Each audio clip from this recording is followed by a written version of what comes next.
Ice లో water వేస్తే ఏమవుతుంది? మెల్ట్ అయిపోతుంది కాదా? వాటర్ అయిపోతుంది. ఐస్లో వాటర్ వేస్తే కూల్ అవుతుంది అంటే చల్లగా అవుతుందా? వేడిగా అవదా? ఐస్ క్యూబ్స్ కూల్గానే ఉంటాయి కదా, సో వాటర్ వేస్తే కూల్ అవుతాయి. ఇది గుర్తుపెట్టుకో, తర్వాత మాట్లాడుకుందాం. ఏమో అండి, ఐస్ క్యూబ్స్ ఎలా ఉంటాయో కూడా నాకు తెలియదు. ఆలోచించేది చదువుకునే రోజులు ఆలోచిస్తే మంచి డిగ్రీ అయినా వచ్చేది. వాటర్ లో ఐస్ వేస్తే ఏమవుతుంది? వాటర్ లో ఐస్ వేస్తేనా వాటర్ అవుతుంది. వాటర్ లో ఐస్ వేస్తే వాటర్ అవుతుంది. వాటర్ అవుతుంది. ఐస్ లో వాటర్ వేస్తే మెల్ట్ అవుతుంది కదా, ఏమవుతుందో చెప్పాలి.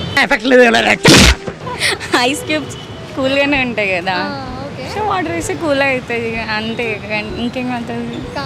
మీ ఊళ్ళో తెలివితేటలు ఇక్కడ వాడకు. మళ్ళీ ఏమవుతుంది? అదే నేను అడుగుతాను, ఏమైతుంది? ఆవిరైపోతుంది. ఆవిరైపోతుందా? అదేలా అండి? కరిగిపోతుంది కదా, వాటర్ లాగానే అయిపోతుంది కరిగిపోయి. ఐస్ వేస్తే అంటే డ్రై ఐసా నార్మల్ ఐసా? తగ్గించుకుంటే మంచిది. డ్రై ఐసా నార్మల్ ఐసా ఎందులో వేస్తారు? అసలు ఐస్ అంటే ఏంటి? రెండు ఐస్ ఉంటాయి. అంటే ఐస్ అంటే కళ్ళు అంటున్నారు మీరు? సరే, మీరు ఏ ఐస్ అనుకుంటున్నారు? నేను నార్మల్గా మనం తాగుతాం కదా వాటర్ వేసుకొని, ఆ ఐస్ అనుకుంటున్నాను. అంటే ఇందులో వాటర్లో వేసుకుంటారా వాటర్లో రెండిట్లో వేసుకుంటారు. అంటే ఎందులో వేయడానికైనా సరే ఈ ఐసే యూజ్ చేస్తారంటారా? ఈ ఐస్ యూజ్ చేయరా? అదా దానికి చూడడానికి చేస్తాం. ఐసే అవుతుందా?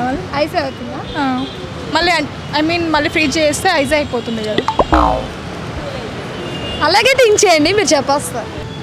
మునుగుతాయా? తడుస్తాయా? మునుగుతాయా? ఒకటే కదా. వాటర్ కూల్ అయిపోతాయి. చెప్పండి. వాటర్ కూల్ అయిపోతాయి. Ice water. ఆ ఐస్ వేయడానికి ఈ ఐస్ పనిచేస్తాయి. అంతేనా? అవును. ఓకే, చెప్పండి. వాటర్లో ఐస్ వేస్తే ఏమవుతుంది? అది నాకు చెప్పినా కదా ఇందాక. వాటర్లో ఐస్ వేస్తే వాటర్లో కరిగిపోతుంది. అది చెప్పనా? ఐస్ వాటర్ అవుతుంది. అంకుల్ చెప్పారు ఐస్ వాటర్ అవుతుంది.